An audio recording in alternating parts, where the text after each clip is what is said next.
Hello ಗೆಳೆಯರೆ, ನಮಸ್ಕಾರ. ನಾನು ನಿಮ್ಮ ಮಿತ್ರ ಯುವ ಟೆಕ್ಕಿ. ಇವತ್ತಿನ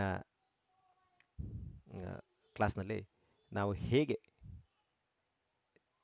Java behind the scenes run ಆಗ್ತದೆ ಅಂತ ನೋಡೋಣ.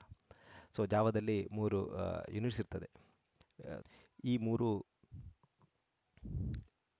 ಭಾಗಗಳು ಏನಂದರೆ, ಒಂದು JDK, ಮತ್ತೊಂದು JRE, ಇನ್ನೊಂದು JVM.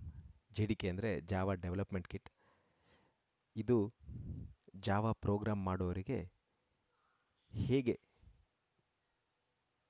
ಹೆಲ್ಪ್ ತುಂಬ ಹೆಲ್ಪ್ ಮಾಡ್ತದೆ.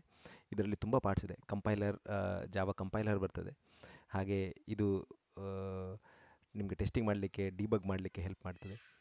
ಹೀಗೆ ಒಬ್ಬ ಜಾವಾ ನೀವು ಡೆವಲಪ್ ಮಾಡಬೇಕಾದ್ರೆ JDK ಖಂಡಿತ ಬೇಕಾಗ್ತದೆ. ಇದನ್ನು ನೀವು ಬ್ರೈನ್ ಅಂತ ಹೇಳ್ಬೋದು. ಇದ್ರ ಒಳಗಡೆ JRE ಇರ್ತದೆ ಮತ್ತು JVM ಇರ್ತದೆ. JRE Java run time environment, ಹೇಗೆ ಇದು JVMನ ಇಂಪ್ಲಿಮೆಂಟೇಷನ್ ಅಂತ ನಾವು ಹೇಳ್ಬೋದು. JVM ಅಂದರೆ ಜಾವಾ ವರ್ಚುವಲ್ ಮೆಷಿನ್. ಇದರಲ್ಲಿ ನಾವು ಆಪರೇಟಿಂಗ್ ಸಿಸ್ಟಮ್ ಸ್ಪೆಸಿಫಿಕ್ ಆಗಿ ಹೇಗೆ ಕೋಡನ್ನು ಕನ್ವರ್ಟ್ ಮಾಡ್ಬೋದು ಅಂತ ಇರ್ತದೆ. ಸೊ ಕ್ವಿಕ್ಕಾಗಿ ನಾವು ಇನ್ನೊಂದು ಸ್ಲೈಡ್ ನೋಡೋಣ. ಸೊ ಜಾವಾ ತುಂಬ ಫೇಮಸ್ ಆಗಲಿಕ್ಕೆ ಒನ್ ಆಫ್ ದ ರೀಸನ್, ಒಂದು ಕಾರಣ ಏನಂದರೆ, ಖಂಡಿತ ಇದು ವೆರಿ ಇಂಡಿಪೆಂಡೆಂಟ್ ಆಗಿದೆ. ಅಂದರೆ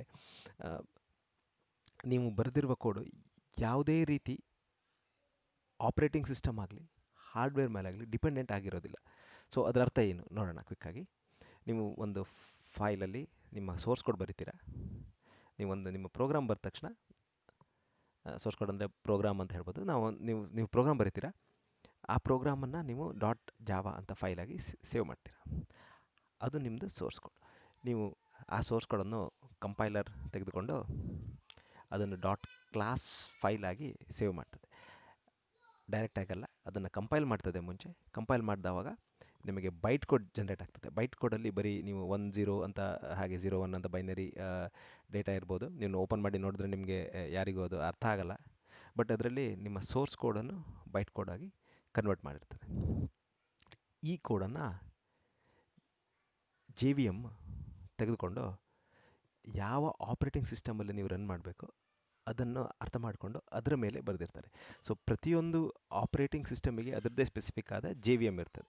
ಸೊ ಹೀಗೆ ಮಾಡೋದ್ರಿಂದ ನಿಮಗೆ ತುಂಬ ದೊಡ್ಡ ಅಡ್ವಾಂಟೇಜ್ ಏನಂದರೆ, ನಿಮ್ಮ ಸೋರ್ಸ್ ಕೋಡು ಯಾವುದೇ ರೀತಿಯ ಹಾರ್ಡ್ವೇರ್ ಮೇಲೆ ಡಿಪೆಂಡೆಂಟ್ ಆಗಿರೋದಿಲ್ಲ. ಸೊ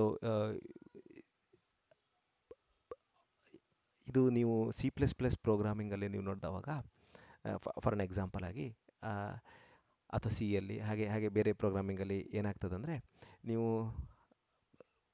ನಿಮ್ಮ ಕೋಡ್ ಸ್ಪೆಸಿಫಿಕ್ ಆಗಿ ಹಾರ್ಡ್ವೇರ್ ಮತ್ತು ಆಪರೇಟಿಂಗ್ ಸಿಸ್ಟಮ್ ಮೇಲೆ ಡಿಪೆಂಡೆಂಟ್ ಆಗಿರ್ತದೆ. ಇದರಿಂದ ಅಡ್ವಾಂಟೇಜಸ್ ಕೂಡ, ಒಂದು ಚಿಕ್ಕ ಅಡ್ವಾಂಟೇಜ್ ಇದೆ. ಅದು ತುಂಬ ಫಾಸ್ಟಾಗಿ ರನ್ ಆಗ್ತದೆ ಕಂಪೇರ್ ಟು ಜಾವಾ. ಮುಂಚೆ ತುಂಬ ಡಿಫ್ರೆನ್ಸ್ ಇತ್ತು, ಈಗ ತುಂಬ ಕಡಿಮೆ ಆಗಿದೆ. ಏನಕ್ಕೆ ಹಾರ್ಡ್ವೇರ್ ತುಂಬ ಇಂಪ್ರೂವ್ ಆಗಿದೆ. ಬಟ್ ನೆವರ್ದಲೆಸ್ ನಿಮ್ಮ ಕೋಡು ಡೈರೆಕ್ಟಾಗಿ ಹಾರ್ಡ್ವೇರ್ ಮೇಲೆ ಡಿಪೆಂಡೆಂಟ್ ಆಗಿ ಇರ್ತದೆ. ನೀವು C++ ಅಥವಾ C ಅಂತ ಬೇರೆ ಪ್ರೋಗ್ರಾಮಿಂಗ್ ಬಂದರೆ, ಆದರೆ ಜಾವಾದಲ್ಲಿ ಹಾಗೆ ಇರೋದಿಲ್ಲ. ಸೊ ನೀವು ಒಂದು ಸಲ ಸೋರ್ಸ್ ಕೋಡ್ ಬರೆದ್ರೆ ಅದನ್ನು ಯಾವುದ್ರ ಮೇಲೆ ಬರಿಬೋದು. ಈಗ ಫಾರ್ ಎಕ್ಸಾಂಪಲ್, ನೀವು ವಿಂಡೋಸಲ್ಲಿ ಆಗ್ಬೋದು, ನೀವು ಮ್ಯಾಕಲ್ಲಿ ಇರ್ಬೋದು, ನಿಮ್ಮದು ಲೈನೆಕ್ಸ್ ಯುನಿಕ್ಸ್ ಸಿಸ್ಟಮ್ ಇರ್ಬೋದು, ಅಥವಾ ನಿಮ್ಮದು ಆ್ಯಂಡ್ರಾಯ್ಡ್ ಇರ್ಬೋದು. ಸೊ ನೀವು ಸೇಮ್ ಕೋಡನ್ನು ನೀವು ಎಲ್ಲ ಕಡೆನೂ ರನ್ ಮಾಡ್ಬೋದು. ಇದು one of the definitely reasons Java ಇಷ್ಟು ಫೇಮಸ್ ಆಗಲಿಕ್ಕೆ. Thank you.